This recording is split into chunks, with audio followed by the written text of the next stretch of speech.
Okay everybody, thanks for coming out today. I'm going to talk about how you can use social media for your political campaign. Depending on what level of a campaign you're running, you're going to use it differently. You may not use everything I talk about, but I'm going to try to go over as much as I can. So let's start off. It can be overwhelming when you first look at it. There's a lot of different things you can do with social media. There's a lot of different networks. You don't have time to join them all, keep them all updated, and you really shouldn't either. You should focus on just a couple. So that's what I'm going to go over tonight. The ones you should focus on, the best out of the group here. So the first question you should ask is probably, why should I use social media for my political campaign? And there's a couple reasons. Number one, that's where everybody else is. And of course, go to them, don't make them go to you. That's probably the most important reason. There are over 300 million daily Facebook users. Those are people that check Facebook every single day. 300 million people. I've got a quick video that just shows a little bit about how far-reaching the internet has gotten in the last few years. And this video is from 2009, so just keep that in mind as you watch these stats, and how much more relevant it is today than when it was made in 2009. So I'm just going to play that real quick.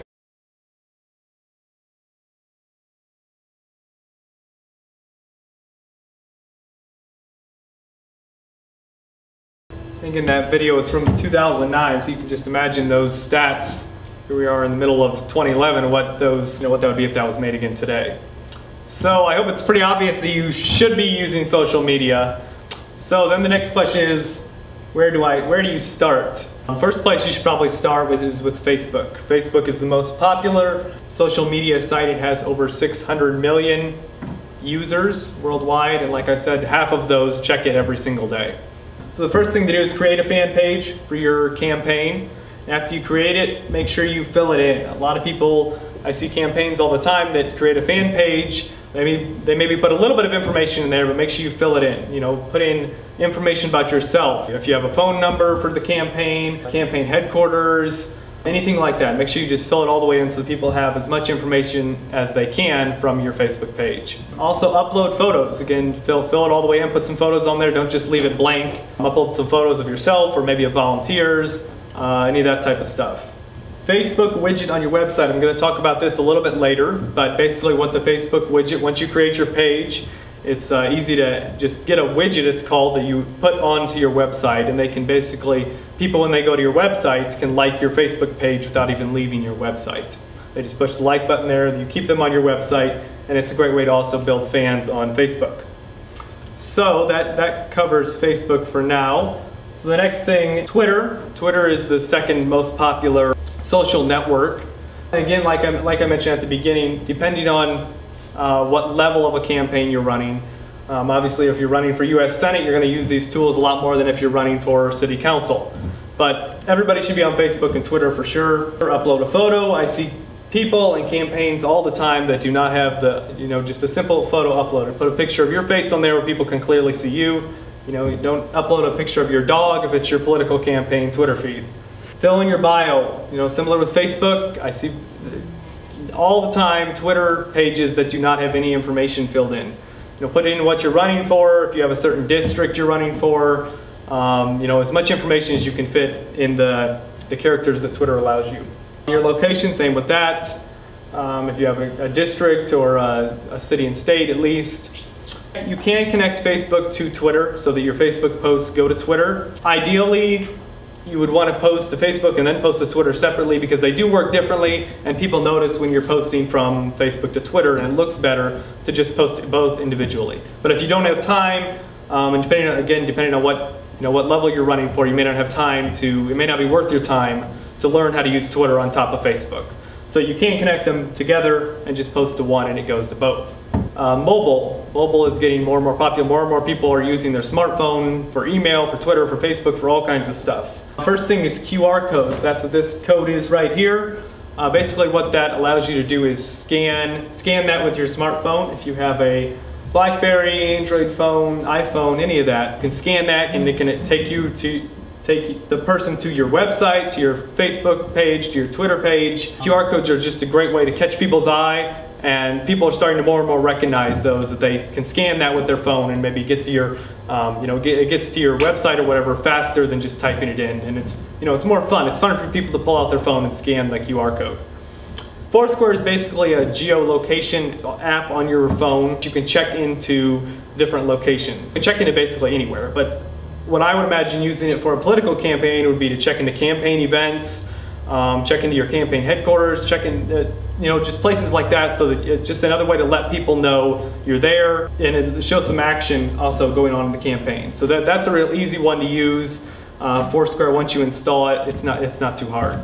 Text alerts you're probably not going to use except for higher level campaigns, just because it's more of a hassle and it costs. The cheapest plan for text alerts that I could find that a political campaign would want to use is around $20 a month, and of course there's limitations on how many people and what kind of text you can send out. But that is an option for larger campaigns, and if you want to tackle it, feel free. Again, that ties in with everything else. We're going to talk about video next.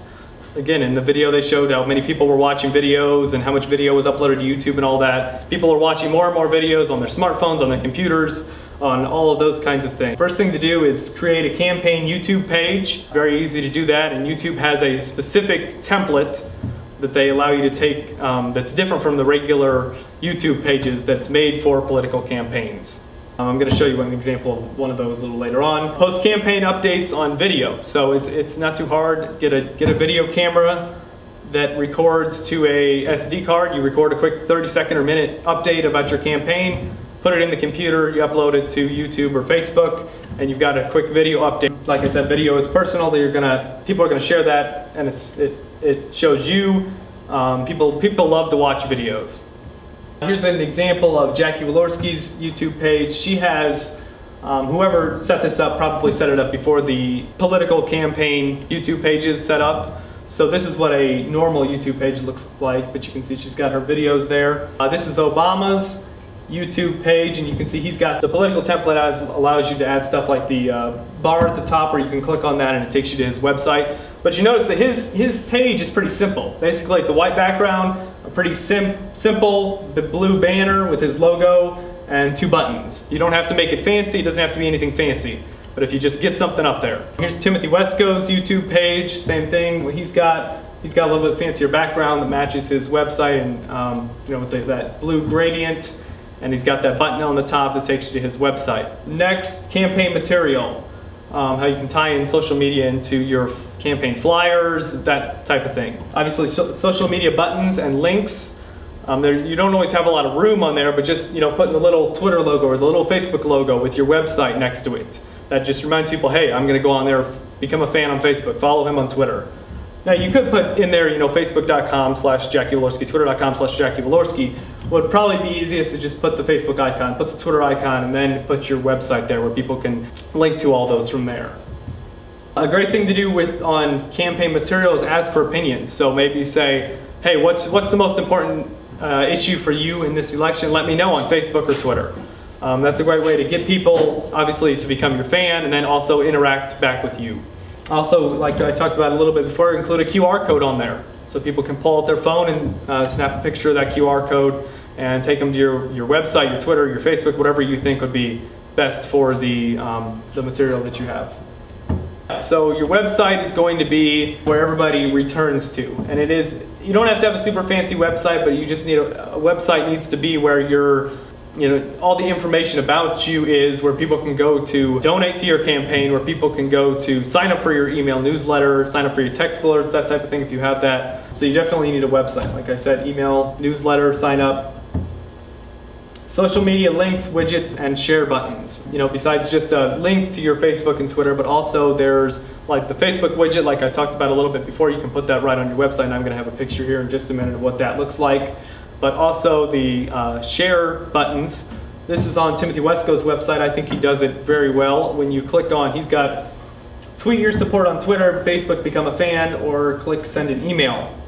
When you click on the tweet your support on Twitter, it opens up a Twitter box that has it pre-filled in, and all you need to do is push tweet. Making it as easy as you can for them to obviously endorse and support you and show that support. Also, when you click the send an email, it pops up with this box where you can put in a friend's name and email address, and it sends them that message at the bottom, I support Timothy Wesco, and it's real easy to send that to somebody else. And then, like I said before, your website needs to be the center of where you're sending all your Twitter needs to send back to you. Everybody's returning to your website, because your website is going to be where your, obviously where your volunteer sign up, your donation buttons, your email newsletter. That's where you need to return everybody to. I thought this graph showed it pretty well. All your different social networks are always returning people to your website. I like how Richard Murdoch has put his website together. He has, like I mentioned before, the Facebook box here, which it's kind of hard to see, but he's got the email newsletter right there on the front where you can sign up in the box. But he's got his social media buttons at the top where you can click on his Twitter, Facebook, Flickr, the Facebook box over here where you can just push the like button without even leaving his website. Mike Pence has a similar thing. He's got his tweet buttons at the bottom where you can push to tweet and show your support for him. His email newsletter is at the top. Again, his social media buttons and his Facebook box.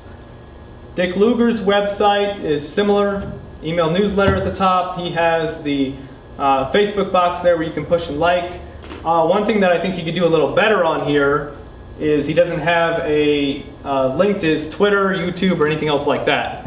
So I'm sure it's been a discussion, and there's only so much room on the site because people recognize the little Twitter icon, they recognize the little Facebook icon, and obviously once they're following you on Twitter, once they're a fan on Facebook, then they're interacting with you. Timothy Wesco's website, he has his Twitter feed down at the bottom, which is kind of unique.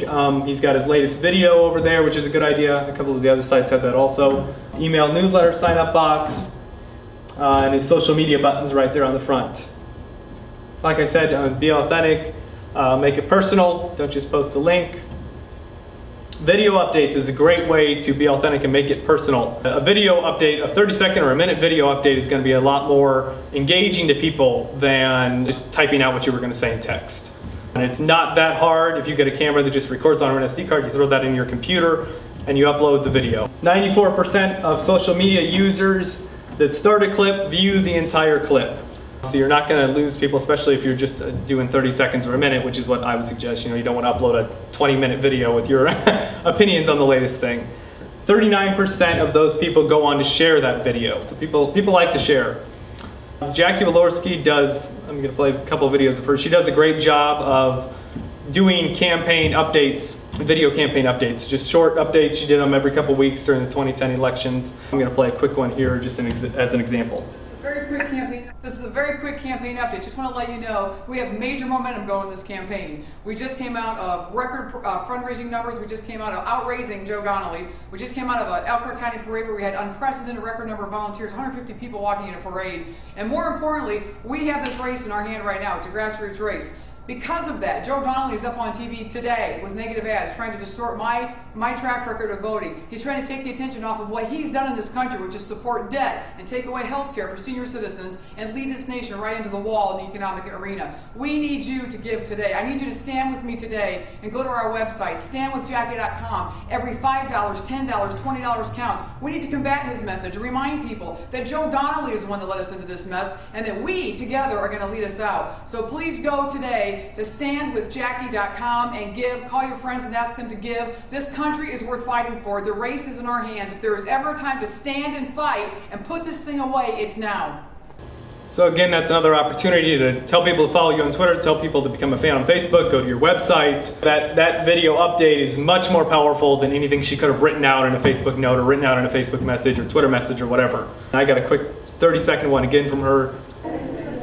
Hi, this is Jackie Walorski, and I am calling all volunteers. This place is 409 South Main is our headquarters. It is bustling with excitement tonight. We have phone banks going. We have door-to-door teams out. We're stuffing envelopes. We have 30,000 calls to make. It's a grassroots campaign. We have a couple of weeks to get this done. Please come down 9 a.m. to 7 p.m. Monday through Friday, 9 a.m. to 5 p.m. on Saturday. Come and help us win this race in May and November in the street. Thank you very much.